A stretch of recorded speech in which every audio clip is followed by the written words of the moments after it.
Welcome to Demystify Magic with Molly and Madison. I'm Molly, a former skeptic turned full-time energy healer and teacher. And I'm Madison, a born and raised witch running my family's crystal shop. And we're here to explore all things woo through the lens of both science and spirituality so that you can find the moments of magic in your everyday life and create an intentional spiritual practice. So if that's what you're into, find a cozy spot, take a deep breath, and let's demystify some magic. Howdy doody, friends. A howdy and a doody. I feel like we haven't recorded this podcast all year.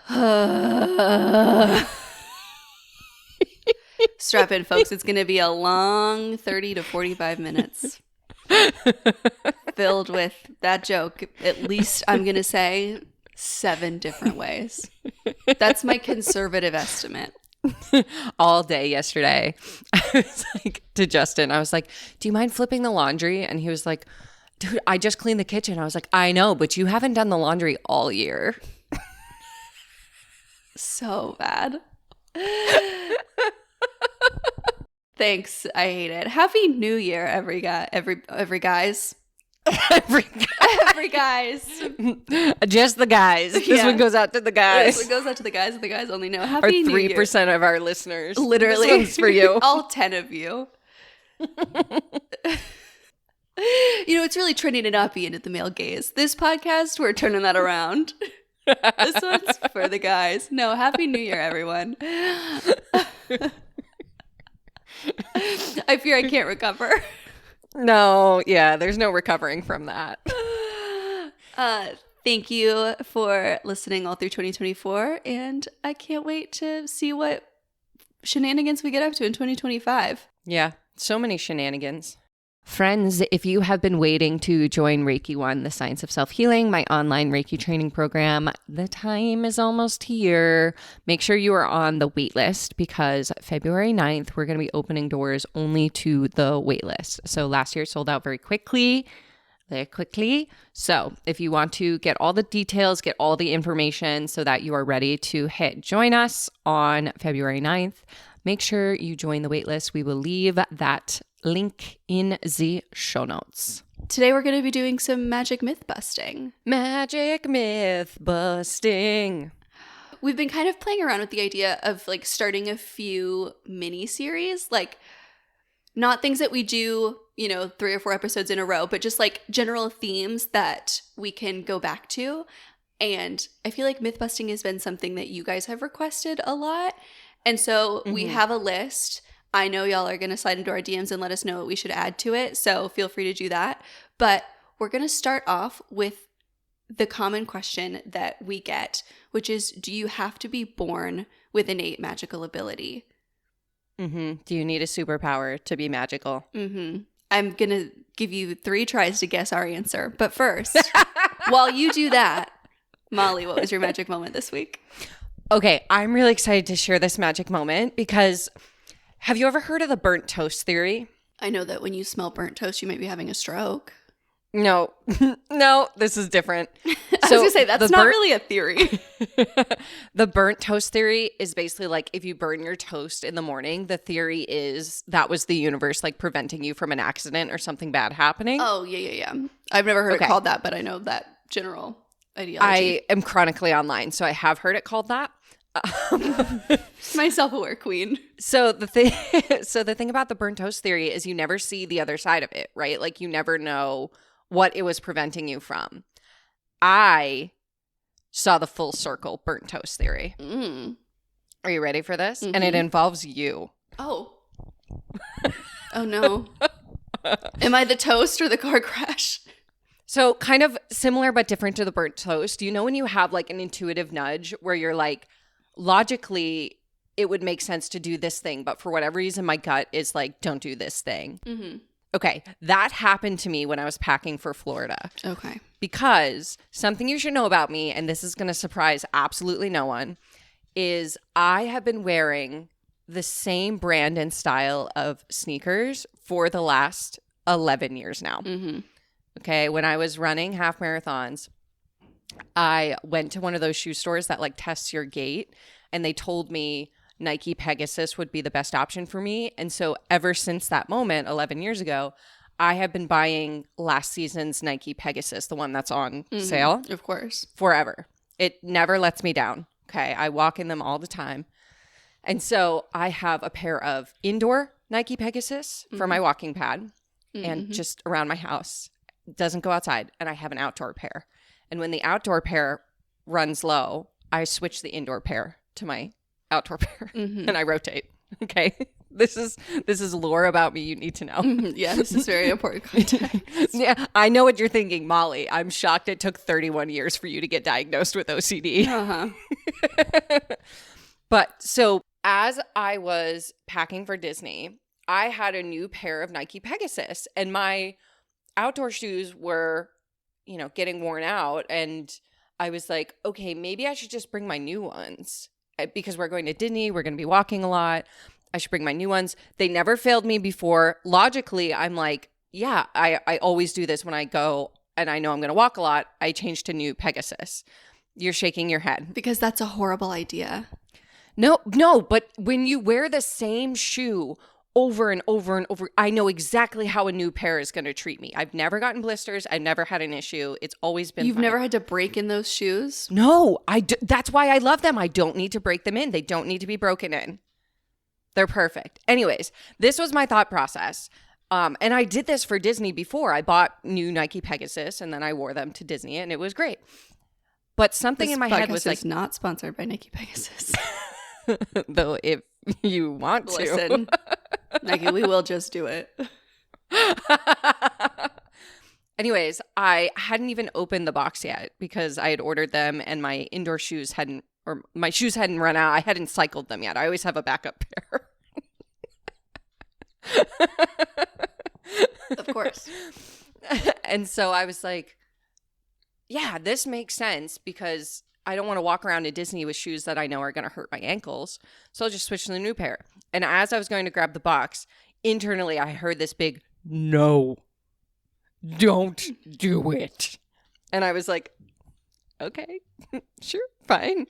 And I remember being in Disney, and I even made a comment when we were walking into Animal Kingdom because you and Drew and Anthony were all wearing black and white shoes, and my new Nike Pegasus were black and white, and I was wearing white and yellow shoes. And I was like, damn it, I should have worn my new shoes because we would have matched. Anyways, didn't know. This was like my gut instinct. Didn't know what was going to happen. It was fine. My feet hurt, but that was because we walked a lot. I put the new Nike Pegasus on the other day. They sent me the wrong shoes. They're not Pegasus. They're Air Zooms, and they tore up my heels. Oh, no. I walked a single mile on my walking pad in them, tore up my heels. That's wild. I know. So if you're ever wondering, you have that gut instinct and you're like, I don't know, and you trust it and you wonder if it was all for nothing, just know in an alternate reality, in a parallel universe, I am walking through Disney right now bleeding, like with a trail of blood behind me all through Epcot. And we are all suffering. The picture on Dinosaur would not be the same. It would not. If I wore those shoes. It would not. What was your magic moment? My magic moment is a little bit more boring. You mean that was exciting? My 10-minute rant about the way I buy shoes. Fair. My magic moment is that I set some boundaries around Christmas. Love to see it. And I had a really great Christmas time. It's giving energetic protection. It's giving growth. It is. So I'm like in this new world and space of like navigating what holidays look like with like a long-term partner where our families are both close by. And yeah, like you're like as a real like grown up now. an adult, like my only other like long-term relationships have been like in college where everybody just goes home to their separate families for the holidays. Like there's no discussion around it or whatever. Yeah.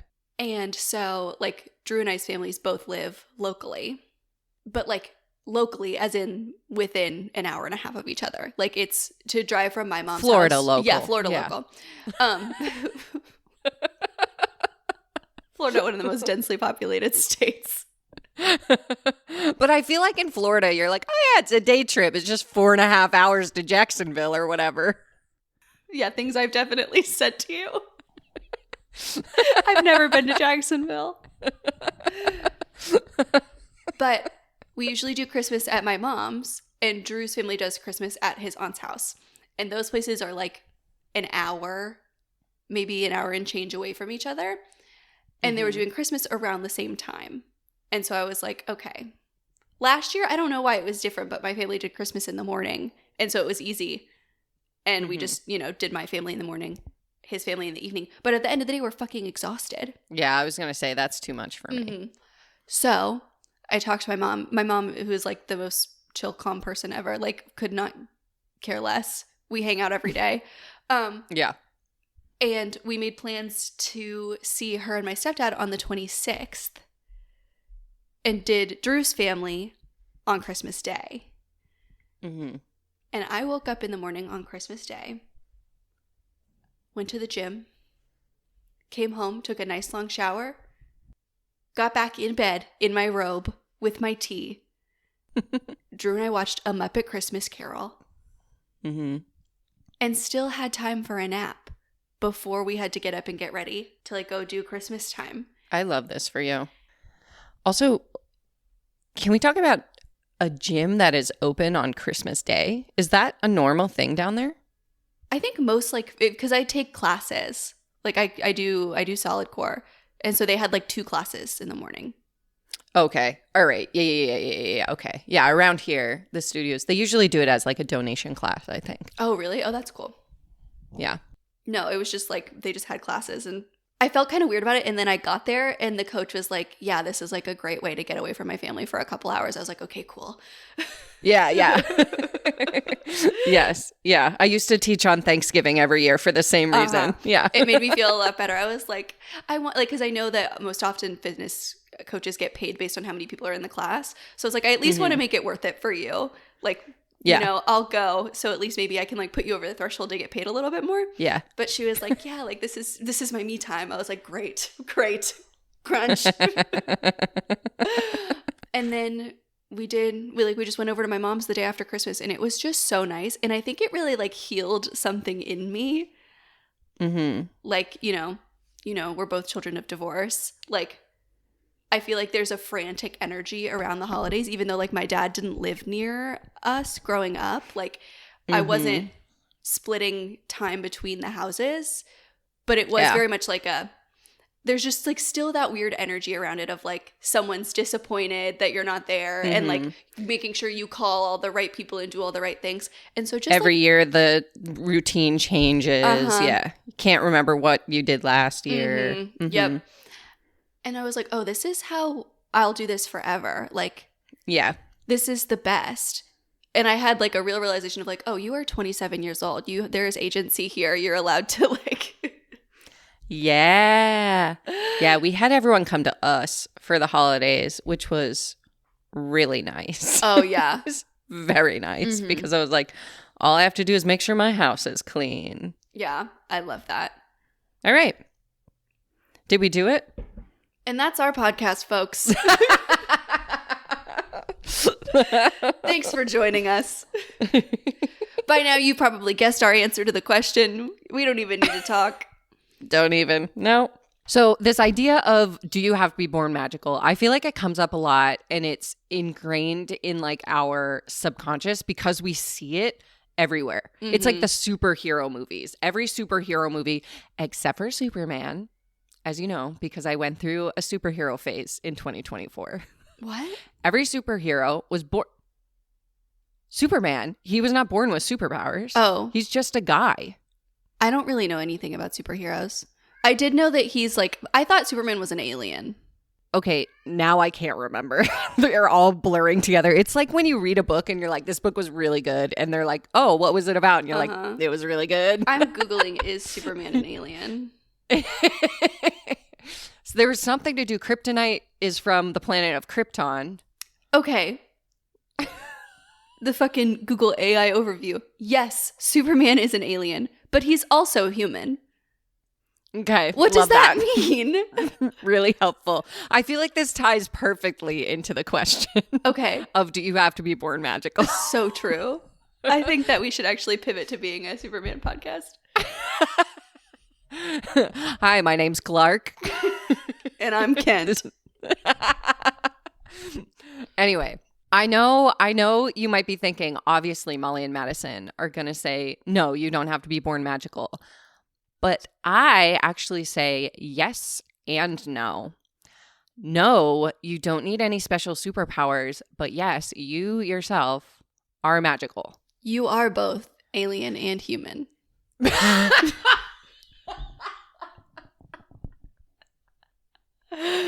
I'm sorry, you guys. I can't keep it together today. No, we're keeping that in. That was perfect. That was so good. Yeah. It's like okay. So I think of like a lot of times we think of magical, like Harry Potter was quote unquote born magical. He was the boy who lived. And then Sabrina the Teenage Witch, or That's So Raven, who we've talked about before, where it's like she had some sort of like superpower that no one else had. Mm-hmm. And what's so interesting about all of these is oftentimes there's this underlying current of secrecy. Like if you do have a power, you can't tell anyone. Mm-hmm. You can't share it with the world. Like you have to hide it, which I think also is embedded in like our feeling like we can't share our magical practices wide, or feeling like we have to hide our abilities, hide our intuition, or hide from our intuition. So that's an aside. But I also think when it comes to magic, I don't think you need to be special or chosen or a superhero or born with anything special, because as we always talk about on this podcast, you inherently are the magic. Mm-hmm. You are the reason any of the spells work. Yeah, I like to really compare psychic ability and like magical ability to sports. Notoriously, Madison really into sports. Yeah, if one thing about me, I love sports. But when you go to like any high school gym class, you see the wide array of different sports ability, right? Yeah. Some people are born really into sports, like with a natural knack and talent for it. But no one tells a kid who's like not perfect at soccer their first day at soccer practice, like, oh, I guess you just like weren't born with it, so you should probably just like stop playing soccer. You know? And I think that like because psychic ability and magic, it's like this thing that is kind of taboo. Mm-hmm. It's harder to compare it to like those quote unquote normal skills, but they really are just like all skills. Like some people are really great cooks right off the bat. Like they just have a natural talent to know how much seasoning something needs. Yeah. You know? Not me. Couldn't be me. And so it might be like if you go to any sports team, like professional sports team, it would probably be like 75% of those people say like, yeah, I've been playing soccer since I was 3. I just like have always been like, I had a natural knack for it. And the other 25% will say, no, I had to work my ass off to be good at soccer, but I loved it. So I kept going. I have a second analogy that might help those of us who are not sports minded. Oh, sorry. I can't relate to you guys who are so non-sports minded. This is a girl currently drinking a protein shake. Who's been forced by her circumstances to drink a protein shake. So I like to compare it to any adventure-based video game. Okay. Because when you first start, no matter who you are, no matter if you video gamed for your entire life or it's your first time picking up, a Nintendo Switch or whatever, when you start an adventure game, you always start from the ground. You always start from zero because you have to figure out, what do these buttons do? Where do I go? What's the goal? How do I get there quicker? You probably have no money. You probably have no resources. You have to like really hustle. And then eventually it becomes more and more comfortable with time and practice. But if you just pick up the controller and go, this is hard, and then you put it down, then you're never going to feel like you're accomplishing that game. Mm-hmm. And I feel like so much of developing a magical practice is in that second word, practice. It's Yes. in the exploration, the pressing the buttons, the trying different things out, right? When you're in an adventure game, I got Dreamlight Valley for Christmas. And so this is top of mind for me. It's basically like Animal Crossing, but in the world of Disney. So two of my favorite things combined. And at first I was like, okay, what did these buttons do? Where do I go? How do I control the camera? And now I'm like, oh, I know the best place to fish. And I know if I bring Goofy with me, sometimes I'll get 2 fish and then I'll be able to sell them and I'll make lots of gold. Like, you know, you just get really comfortable the more you play. I'll get 2 fish.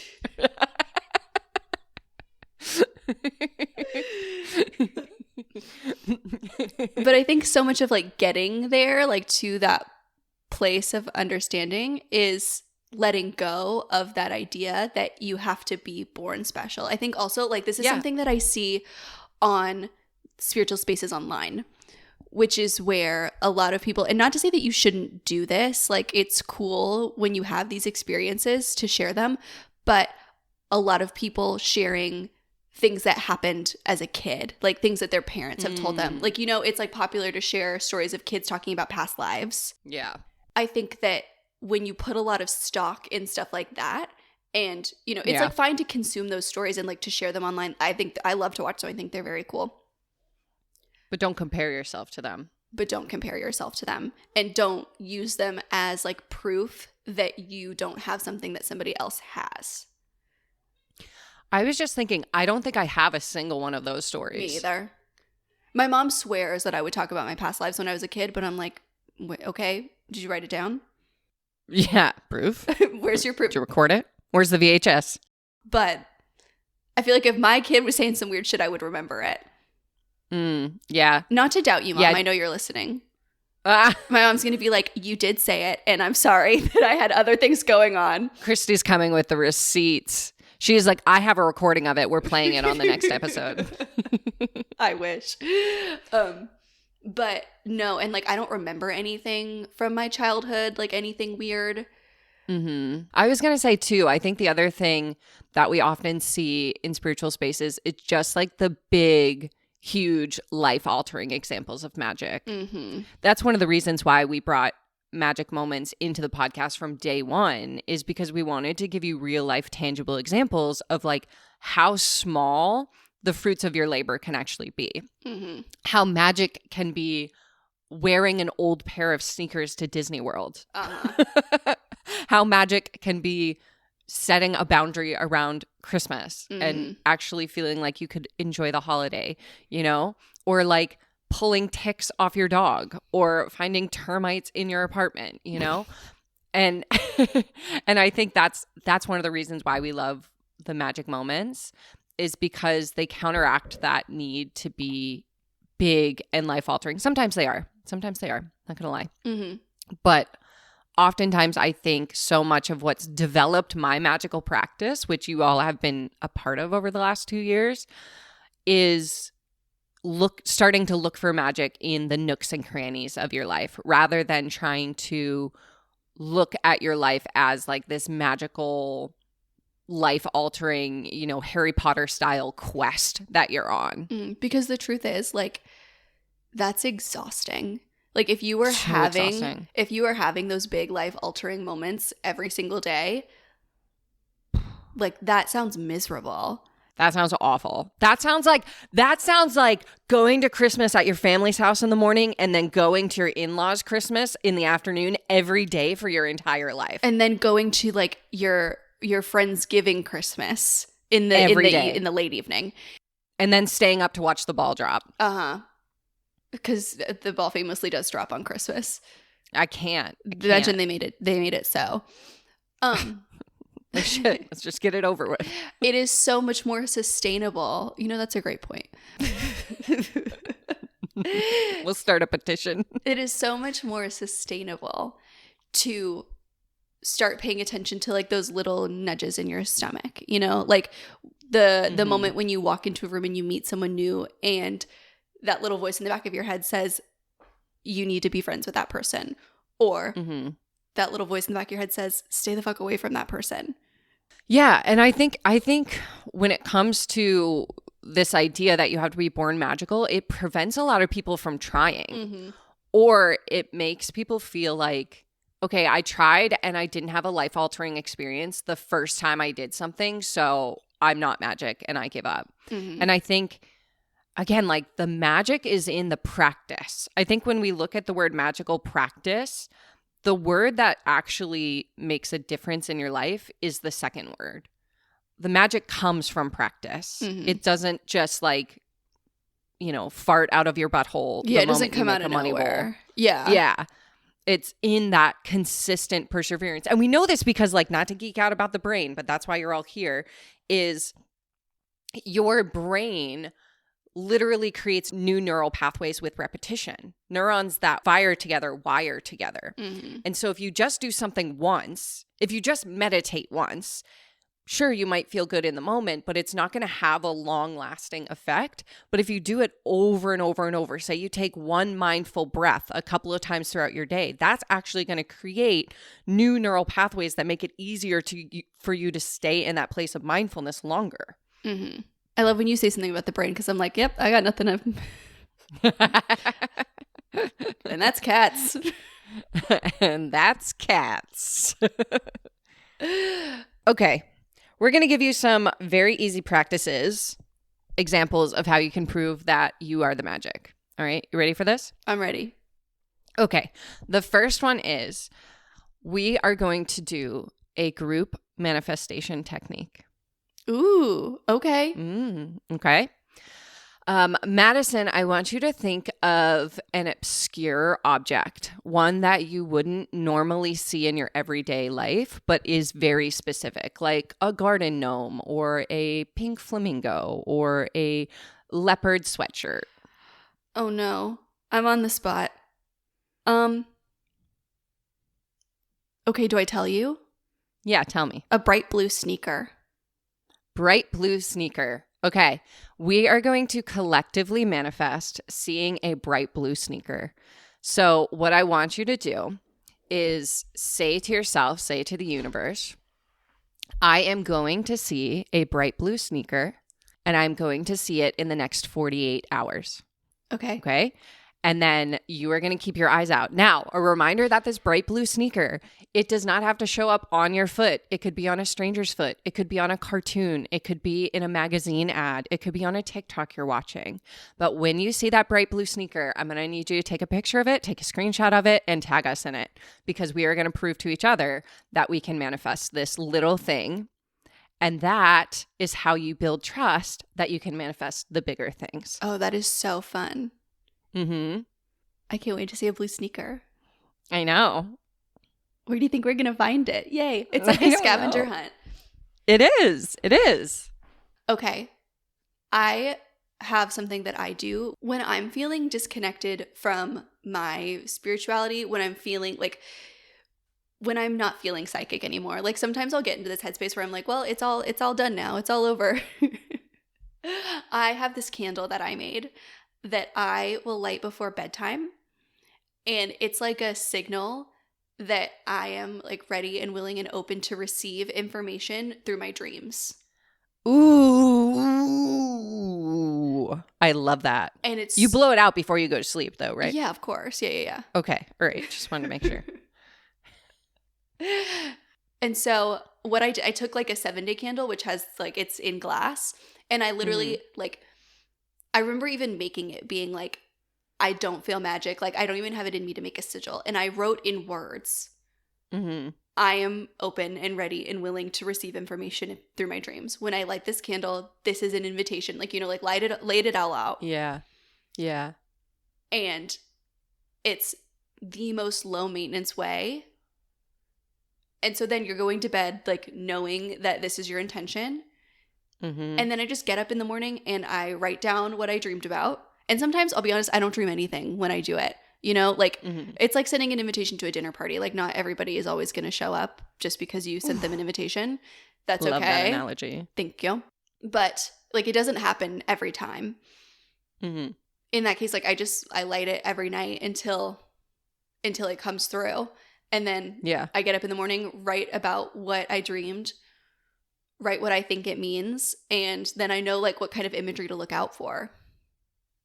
Could be a blue sneaker in your dreams. Could be a blue sneaker in your dreams. That totally counts. Don't tell yourself, nah, I just made that up. No, totally counts. Send us a screenshot of your dream. Yeah. Also, I want to put this out here that if you try these things and they don't work immediately, remember, you're playing a video game and you're getting used to the controls. Mm-hmm. So you can continue trying these. Maybe it's not, maybe you don't need to see the bright blue sneaker. Maybe you need to see the pink flamingo. Mm-hmm. Okay. You can try something different. That's not cheating. That's called exploring with curiosity, AKA practice. Again, the most important word in the phrase magical practice. Mm-hmm. So do not be discouraged. I don't want to hear anyone be like, well, I couldn't find the bright blue sneaker or nothing came to me in my dreams, so I guess I wasn't born magical. Mm-hmm. No, you are the magic, my friend. Mm-hmm. You are the fucking magic. Okay, I'm going to tell you something that my teacher used to say to me. Jackie Bonwell, people, if anyone in the New England area knows her, you know what I'm going to say. You were once the size of a Tic Tac and you weighed as much as an eyelash. And now you're here listening to this podcast. 72 million bajillion things at any given second could have taken you out, and yet you are still here. There's a whole lot of magic working on your side. Mm-hmm. Don't forget that. I love that. Love that. I think that's a great note to end on. I love that for us. Did we do it? I think we did it. All right, my friends. Well, a reminder, if you want to get some merch that reminds you that you are the magic, we got t-shirts, we got crew necks, we got journals, we got mugs, we got stickers. Demystifymagic.com. And we love you. We love you. Bye. Bye.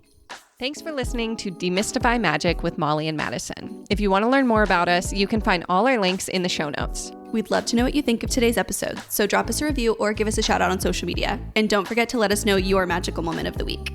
Okay, love you. Bye.